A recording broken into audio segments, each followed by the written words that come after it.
বাবাটা দিয়ে না বাবা আর কিন্তু আনবে না তোমার দিচ্ছে না আমি আর জিওল মাছ ছাড়লে পুকুরে নামা যাবে আর যাবে। দেখো কি সুন্দর লাগছে রাস্তাটা, জল পড়ে কালো। স্কুল থেকে চলে এসছে রকস্টার, এটা একটা রকস্টার, ঠিক আছে।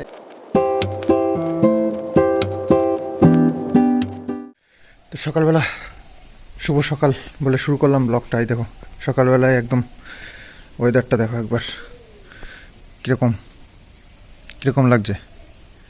অন্ধকার অন্ধকার, একটু কেমন ভেজা ভেজা মতন মনে হচ্ছে সব কিছু। মনে হচ্ছে যেন রাতভর বৃষ্টি হয়েছে এরকম। তো দম ধরে আছে, একদম থম ধরে রয়েছে। এখনই মনে হচ্ছে যেন ফেটে পড়বে আকাশ থেকে ঝরঝরিয়ে জল বৃষ্টি। তো বেশ ভালো লাগে সকালবেলায় দেখো দৃশ্যটা। ওয়েদারটা হয়তো একটু মেঘলা মেঘলা রয়েছে, তবে মজা এসে যাচ্ছে দেখে। তো এইরকম ওয়েদার দেখলে কিছু মানে ভালো মন্দ খাওয়ার কথা মনে পড়ে। আমরা তো বাঙালি, কিছু হলেই খাওয়ার কথা মনে পড়ে আগে। তো এই পাশের যে আমাদের এই বাঁশ ঝাড়টা রয়েছে দেখতে পাচ্ছ, মাথার উপর দিয়ে যে সব বাঁশগুলো নতুন নতুন বাঁশ হয়েছে। তো বাঁশ ঝাড়টা তুলে ফেলবো এরকম প্ল্যান রয়েছে, কারণ ওই মাপামাপি করে ওই পাশের যে জমি আছে ওনাদের মধ্যে চলে গেছে বাঁশ গাছের মানে বাঁশ ঝাড়টা। তো ওটাকে তুলে দিতে হবে। মা বলছিল মাঝে মধ্যে মানে এই কাঠের রান্নাঘরে তো রান্না করতে পারছে না, অবস্থাও খারাপ ওই রান্নাঘরটা। তারপরেও এই ব্যস্ততার মধ্যে আর কাঠের মধ্যে রান্না করা যায় না। মা ওই সকালবেলা উঠে কিষাণুকে নিয়ে এত ব্যস্ত হয়ে যায়, তো ফটাফট রান্নাবান্না করার জন্য একটা তাড়াহুড়ো থাকে। তো মা বলছিল এইখানে রান্না করার কথা, এখানে একটা তাঁবু টানিয়ে দিয়ে এখানে রান্না করার কথা বলছিল। তাই হলো যে বর্ষার দিন, এখন রেগুলারই বর্ষা হচ্ছে, এর মধ্যে আর ওটা নিয়ে বেশি নাড়াচাড়া করো না, কারণ বৃষ্টি হলে তো আর রান্না করা যাবে না। বৃষ্টি হলে মুশকিল, রোদ্দুরের মধ্যে একটু উপরে ইয়ে থাকলে নিচে বসে রান্না করা যাবে, কিন্তু বর্ষার মধ্যে ছিটে পিটে যাবে জল। তো আমাদের ঘরের পিছনের দিকটা পুকুরের সাইডে, এই দিকটাও দেখো কি সুন্দর লাগছে না? তো এরকম একটা দৃশ্য দেখতে ভীষণ ভালো লাগে সকালবেলায়, কি সুন্দর একটা দৃশ্য, তাই না? তোমরাও দেখতে ভালোবাসো, আমারও খুব ভালো লাগে। রাত্রিরে খাওয়া দাওয়া ঘরেই হয়েছিল, উপরের ঘরে। তো কয়েকটা রুটি রয়েছে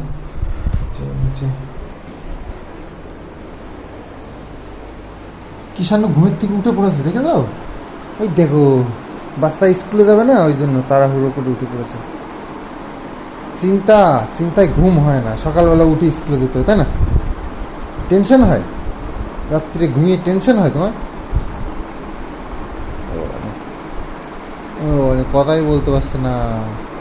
তো যাচ্ছি বাজারে, বৃষ্টি শুরু হয়ে গেছে, মেঘ দেখালাম শুরু হয়ে গেছে। তো আমাদের একটা খারাপ খবর সামনের উপরে, এই যে দেখো রাম তুলসী গাছ একটা এরকম হলদে হয়ে গেছে, পাতাগুলো মনে হচ্ছে যেন মরে গেছে। আর আছে এখনো কয়েকটা গাছ। তো এটাও বেশ অনেকটা ঝাঁকড়ানো, একটা অনেক বড় গাছ ছিল রাম তুলসী গাছ। খুব দুঃখের সঙ্গে বলতে হচ্ছে কথাটা, আমাদের রাম তুলসী গাছ একটা মারা গেছে। চলো দেখো, বৃষ্টি একটু হলে গাছগুলো খুব সুন্দর লাগে, সবুজ। এরকম একটা ঝাউ গাছ এপাশেও ছিল, সেটা ইয়ে করার সময়, যে দেয়াল গাঁথার সময় ভেঙে নষ্ট হয়ে গেছে।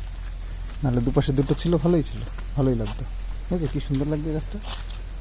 আর গেটের সামনে দুটো সেই সাদা ফুল গাছ ছিল না, এত বড় হয়ে গেছিলো, বড় হয়ে জানলা দিয়ে ঢুকে যাচ্ছিলো। তো বর্ষার দিন, গরমের দিন খুব রিস্ক, তো সেই কারণে কেটে দেওয়া হয়েছে। তো হাঁটি পা করতে করতে যাচ্ছি বাজারে, বাজার করে আসি আগে। দেখো কি সুন্দর লাগছে রাস্তাটা, জল পড়ে কালো মিচমিচে হয়ে গেছে, আর পাশের গাছগুলো সব সবুজ হয়ে গেছে, সুন্দর লাগছে দৃশ্যটা।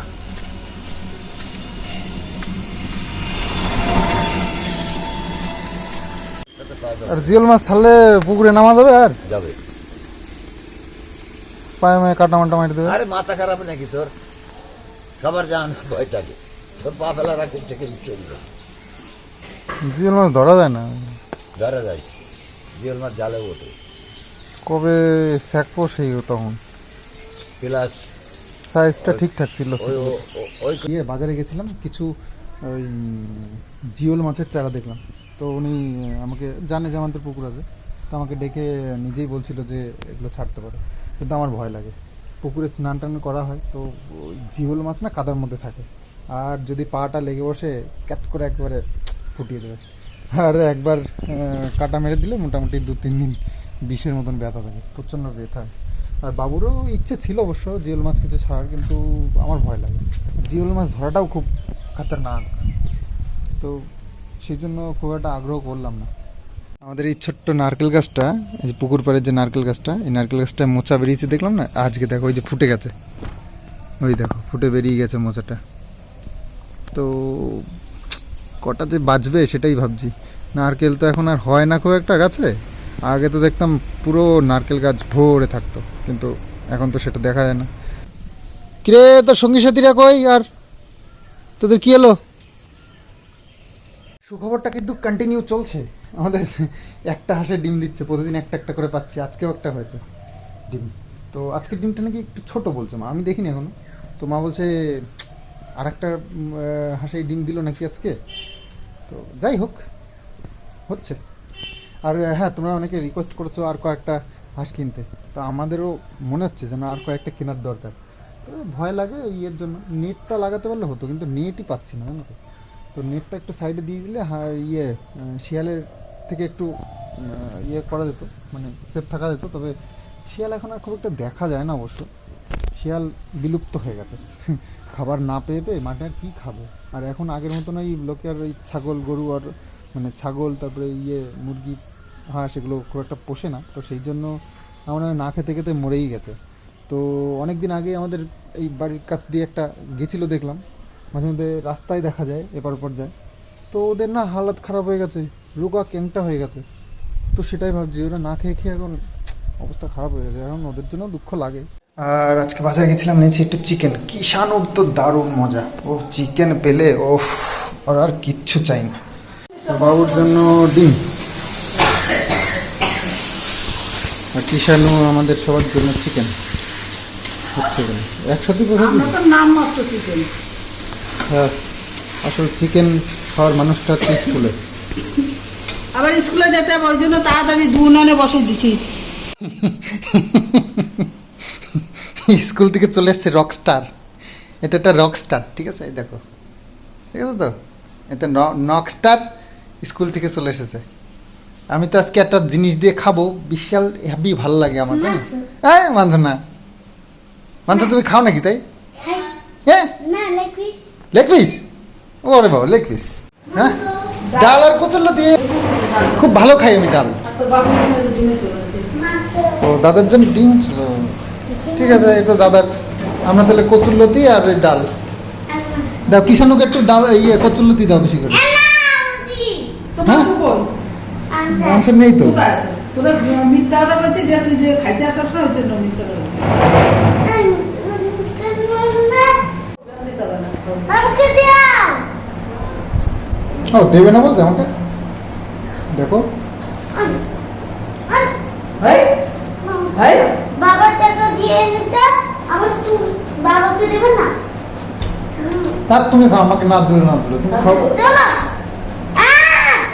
আমরা আর তোমাকে তো দিয়ে দে, তুমি খাও না, আমাকে দেবে না, না দিন না। বাবাটা তো দিয়ে না।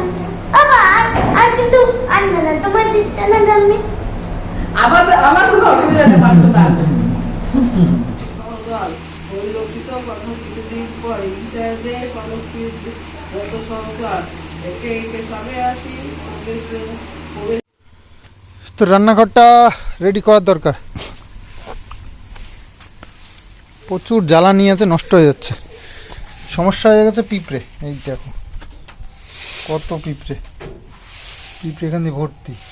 তো একটু গ্যামাক্সিন পাউডার আনতে হবে, গ্যামাক্সিন পাউডার দিলে তো পিঁপড়েগুলো যাবে, তারপরে মোছামুছি করে পরিষ্কার করতে হবে। আর হ্যাঁ, তোমরা হাঁসের ঘরের কথা বলেছো, হাঁসের ঘরটা হ্যাঁ, ওটাতে জ্বালানি টালানি রাখা হতো আর কি, ওই জন্য ওরকম রয়েছে। তো পরিষ্কার করতে হবে, দেখি 2-3টে রয়েছে তো হাঁস, ওই জন্য আর খুব একটা পরিষ্কার টরিষ্কার করার ইয়ে হয় না।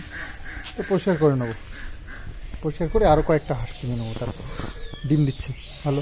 কিন্তু হাঁসের ডিম আমাদের এখানে খুব একটা চলে না, আর কত খাবো, বেশি হাঁস পুষলে হাঁসের ডিম বিক্রি হয় না জানো খুব একটা।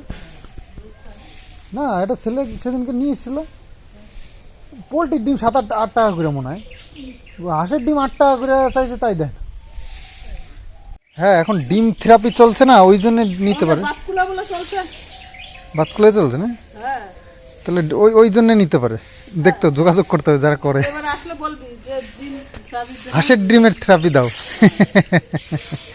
পচা ডিম বেশি চলে থেরাপিতে। জমিতে লাগাতে হবে সর্ষে, তো সর্ষে লাগানোর জন্য জমিটাকে রেডি করতে হবে। আসলে জল চারিদিক দিয়ে, এমন অবস্থা আমাদের জমিটা হয়ে গেছে নিচু, চারিদিক দিয়ে শুধু জল আসে। তো এই চারিদিক দিয়ে এরকম নালা করতে হবে। তো বাবু কিছুটা করেছে, আমিও আবার আসলাম, দুজনে মিলে টুকটুক করে করি। জঙ্গলও হয়ে যায়, এগুলো সব ঠিকঠাক করতে হবে। এখান দিয়ে জলে পুরো ডুবে গেছে। সর্ষেতে জল জমিতে থাকলে একদম হবে না, নাহলে সর্ষে নষ্ট হয়ে যাবে। তো সেই কারণে এই দিক দিয়ে সব জমির বাঁধটা দেওয়ার কাজকর্ম চলছে।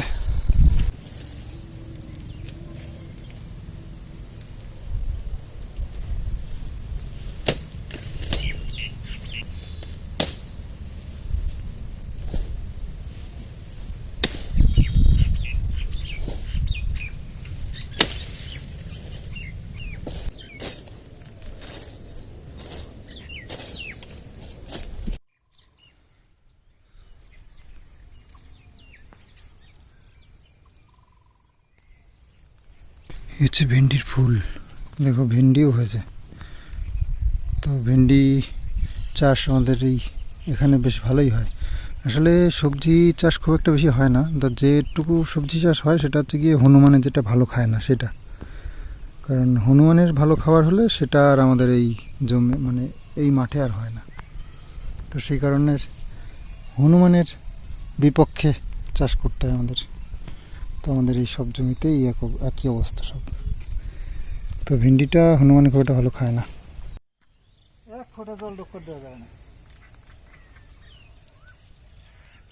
জল যত বাইরে বাইরে আমরা নিয়ে এগিয়ে যাবো পুকুর।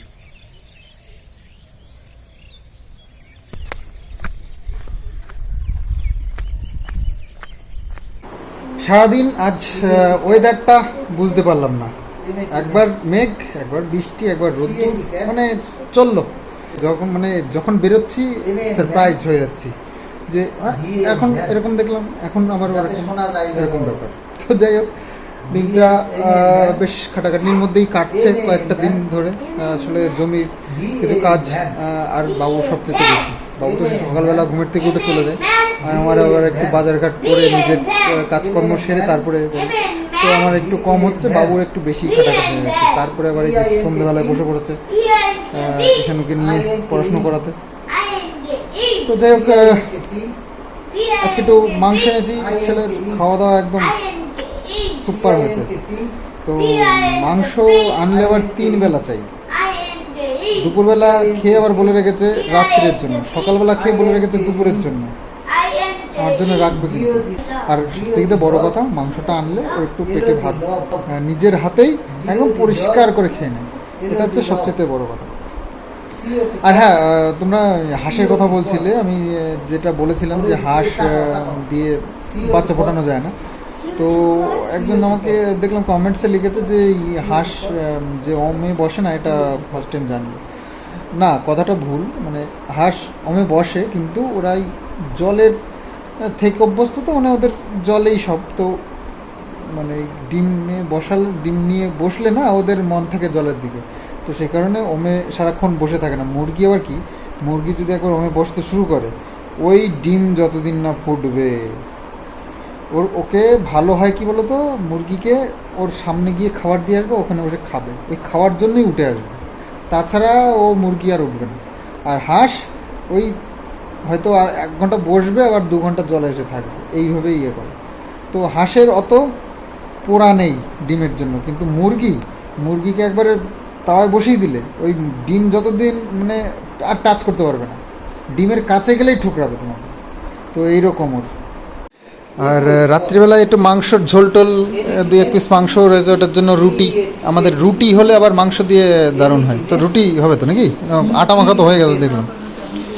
তো পড়াশোনার মাঝে মাঝে আবার রুটি করতে যাও এরকম একটা স্লোগান উঠছে। মাংস রয়েছে না, খাওয়ার একটা আলাদা এনার্জি।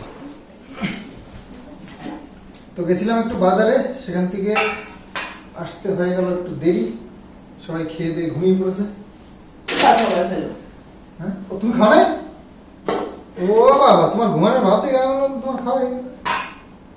আসো আসো।